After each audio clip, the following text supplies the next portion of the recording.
आत्महत्येची दुसरी घटना विरारमध्ये घडली। हुंड्याच्या अव्वाच्या सव्वा मागणीला कंटाळून लग्नाच्या अवघ्या 2 दिवसांपूर्वीच तरुणीने गळफास लावला। 19 जानेवारीला थाटामाटात लग्न होणार होतं। 21 जानेवारीला मुंबईच्या अंधेरीत रिसेप्शन कार्यक्रम होता, पण सासरच्यांनी लग्नापूर्वी पैशांची अट टाकून मुलीच्या स्वप्नांचा चुराडा केला। कसा ते पहा। 2 दिवसावर लग्न, लग्नात हुंड्याचा विघ्न। 3 लाखांसाठी लाख मुलाच्या आयुष्याची माती। सासरच्या जाचाला कंटाळून लावला गळफास। हा फोटो आहे 24 वर्षाची रुबीना मोहम्मद मोहसिन सिद्दीकीचा। 19 जानेवारीला तिचं लग्न होतं।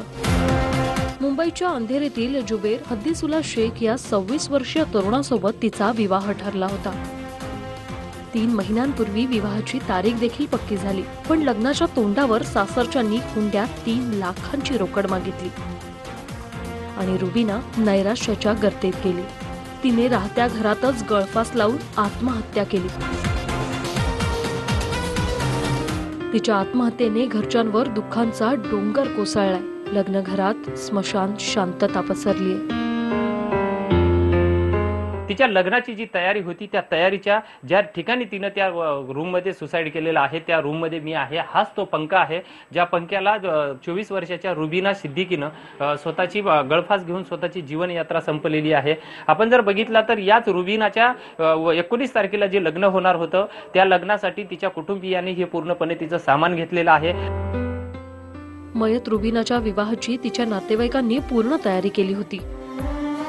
आई वडील लहानपणीच मयत झाल्याने तिची सर्वस्वी जबाबदारी भावाने स्वीकारली होती, पण आई वडिलांच्या नंतर आपल्या बहिणीला काही कमी पडू नये यासाठी भावाने बहिणीच्या संसारात लागणाऱ्या सर्व वस्तूही घरात आणून ठेवल्या होत्या।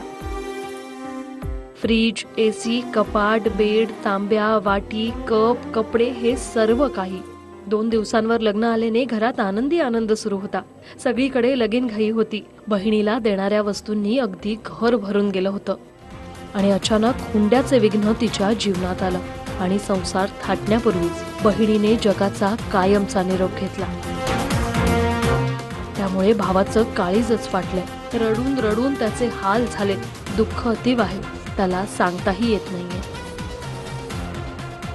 मैंने उनके लिए जो है एसी लिया था और फ्रिज भी लिया हुआ है और ऊपर से डिनर सेट लिया हुआ है और ये बर्तन का स्टैंड लिया हुआ है और कपड़े सुखाने का स्टैंड लिया हुआ है और बहुत सारी छोटी छोटी चीज़ें जो बुनियादी चीज़ें हैं जो घर में इस्तेमाल होती हैं वो सारी चीज़ें मैं ख़रीद के यहाँ पर रखा हुआ हूँ।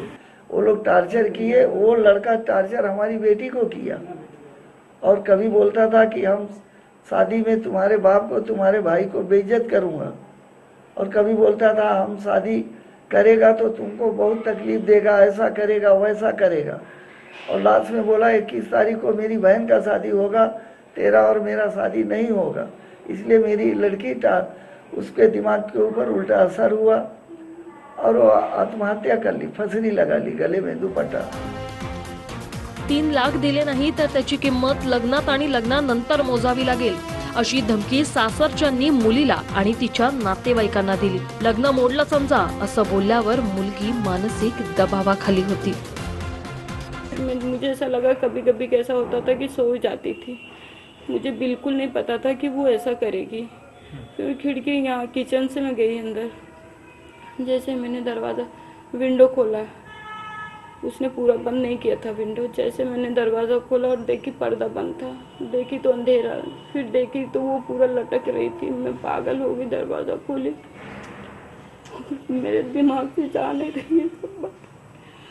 उसको मैंने कितना समझाता, टेंशन मत ले, बड़े अब्बू कल जा रहे हैं ना, बात करेंगे सब ठीक हो जाएगा, टेंशन मत ले।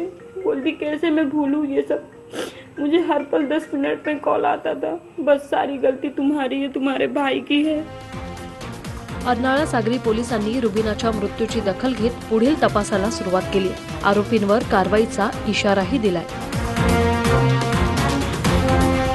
15 जानेवारीला रात्री ग्लोबल सिटीमध्ये राहणाऱ्या रुबीना सिद्दीकी नावाच्या तरुणीने लग्नाच्या अगोदर 3 दिवस अगोदर आत्महत्या केल्याचं आढळून आलेलं आहे। याबाबत तिच्या भावानं दिलेल्या खबरवरून मयत खबरवरून आत्महत्याचं प्रकरण दाखल करून त्याचा तपास चालू आहे. गुन्ह्याची तक्रार अजून त्यांनी दिलेली नाही. जर गुन्ह्याची तक्रार देतील ते तर त्या बाबतीत आम्ही अपराध दाखल करू. कशा प्रकारे आत्महत्या केली, काय सुसाईड नोट सापडले? सुसाईड नोट वगैरे सापडलेली नाही, परंतु तिनं गळपास राहते घरी गळपास घेऊन आत्महत्या केलेली आहे. ज्या भांड्याकुंड्यांनी तिचा संसार फुलणार होता त्याच भांड्याकुंड्यांना साक्षी ठेवून त्याच रूममध्ये रुबीनाने गळफास घेऊन आपली जीवनयात्रा संपवल्याने परिसरात मात्र हळहळ व्यक्त केली जाते. आजही हुंड्यासाठी तरुणींना आत्महत्या कराव्या लागतात. त्यामुळे हुंडा पुरोगामी समाजाला लागलेली कीड आहे जी आजही पोखरण्याचं काम करतेच आहे, हेच सिद्ध झालंय. विजय गायकवाड, TV9 मराठी, वसई.